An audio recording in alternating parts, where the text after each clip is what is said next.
Happy 4th of July!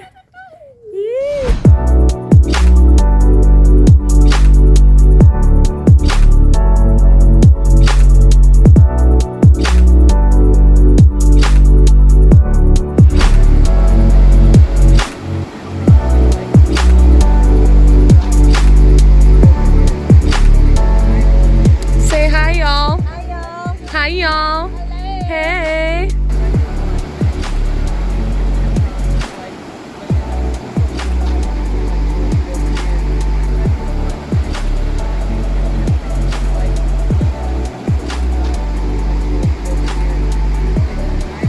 Oh, yeah. Woo!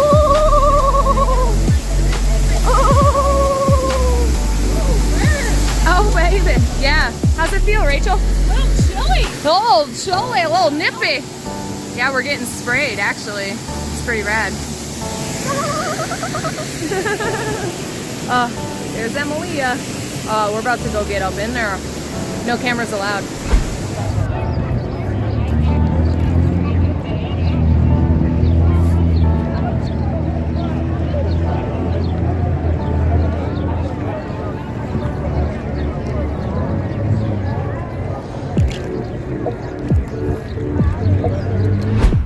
Well, this is fun.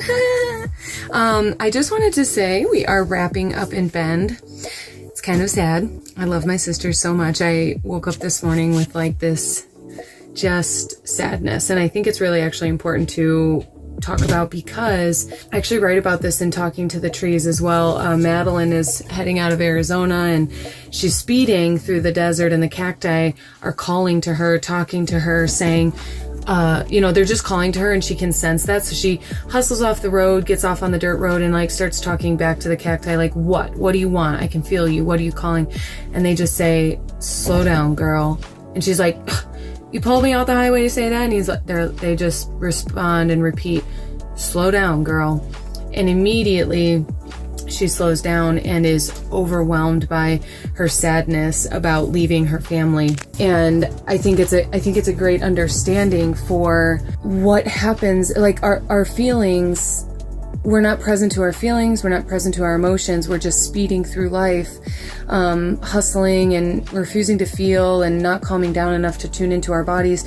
And the moment that the cacti slowed Madeline down, she immediately started weeping and felt that sadness and everything. And I woke up this morning and I was picking a fight with Timothy, and we were going back and forth about stuff. And I really realized it had a lot to do with my sadness about leaving my sister, whom is the most important person to me in the world next to Timothy, and there's family and friends, and she is just the person I've known the longest in so many senses. And so I only get to see her twice a year. I absolutely love her, and it's always a sad time departing, and usually that last day comes with a little bit of last day sadness. And so now we're leaving, and I wanted to share this. I wanted to share that story because I do think that it's really important to slow down and tune into our bodies and listen to the emotions that are being asked to be felt, the feelings that are being asked to be felt.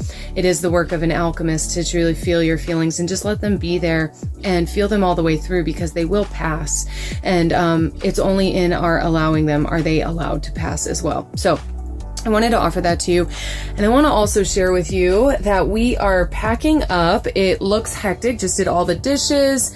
Now starting to sort things. So everything is stored in these bins. So for my people watching to learn about life on the road, we are packing everything in bins, and then they go up into the storage space. If we were to leave all of this out like this, then when we come back into the camper, it would be just tossed all over the place. And if things are falling, it's likely to push these open as well.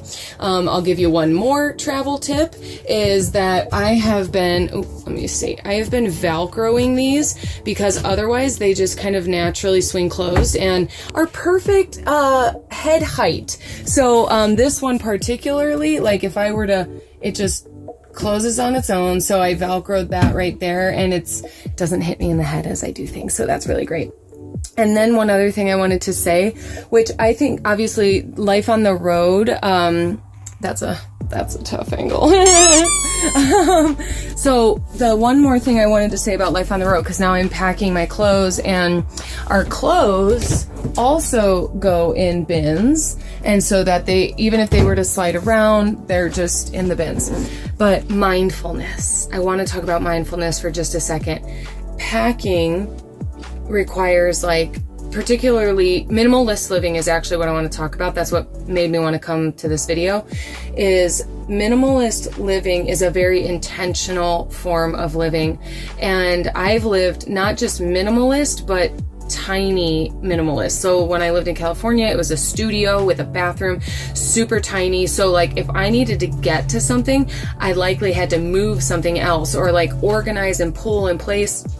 And it really is a mindfulness practice, because it could be frustrating or irritating if you're not just like moving through, like it is a form of meditation to be packing like this right now, because everything sort of has its place and you have to replace it, put it back where it belongs. Living spread out for the week, we're able to just leave stuff on surfaces, but when you're traveling, if anything that's on a surface is going to go flying, so you have to pack everything away.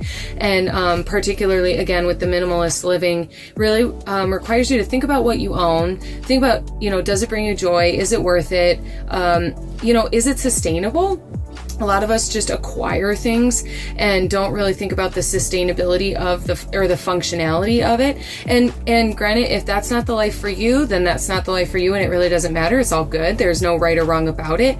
I'm really just present to, I'm going through my clean clothes, dirty clothes, packing things away, and if I were in a rush, particularly, I might get really flustered and, and this sucks and this is stupid, because that's when we get irritated, we step into the thought stream of irritation. So then all of our thoughts are irritating, and then we manifest irritating things like the doors would swing and hit me in the head. I have definitely walked into one of them right square in the middle of the forehead. And it's like, if I'm on that thought stream, I will manifest some things like that. And so it will irritate me more. So I have to intentionally choose another energy, another frequency, another emotion. And so right now I'm practicing gratitude. I'm sorting. My sister and Jenna, my friend, gave me some dresses to take with, and we hit up a garage sale, and I got some other clothes because I really just packed for summer and we have some winter weather. And so I grabbed some winter clothes. Oh guys, check this grab out. Patagonia. I forget what this is called, this material, but I'm super pumped. 15 doll hairs. So stoked about it.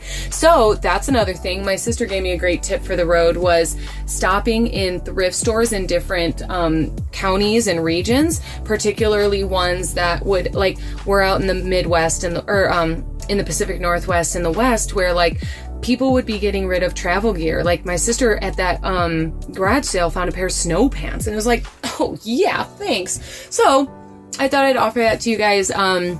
Minimalist living, gratitude, check into your body and your emotions and see, because as I mentioned, when I was feeling that sadness, I'm a little bit bummed about leaving, and I was picking a fight with Timothy. Like, it had nothing to do with nothing, right? Like, didn't necessarily need to direct that emotion at him. I could have just worked on or felt what there was for me to feel. Or I could have directed it at him and made it his fault, which at first I did. And so it's like sorting that out and able to get clear about that and move beyond it. Then those things, like a negative emotion, a negative feeling, a negative thought, and the negative manifestations do not have to catch momentum. So check in with yourself. Check on your attitude, on your behaviors. And I really like to baseline this with, what stream am I standing in? And if you think about your feet in that stream, just know that if you're standing in the stream of anger, that's all the types of thoughts, feelings, emotions, manifestations that are going to come down that stream. You have to step out of that stream, and then you can step into a new stream. It's really, really powerful. It's really effective. It's really empowering. And so, yeah, I'd love to offer that to you here in week 3. We are leaving Bend, so this is the wrap up of this vlog, and I will see you next week. Thanks for tuning in. Please be sharing and liking and commenting. We love you.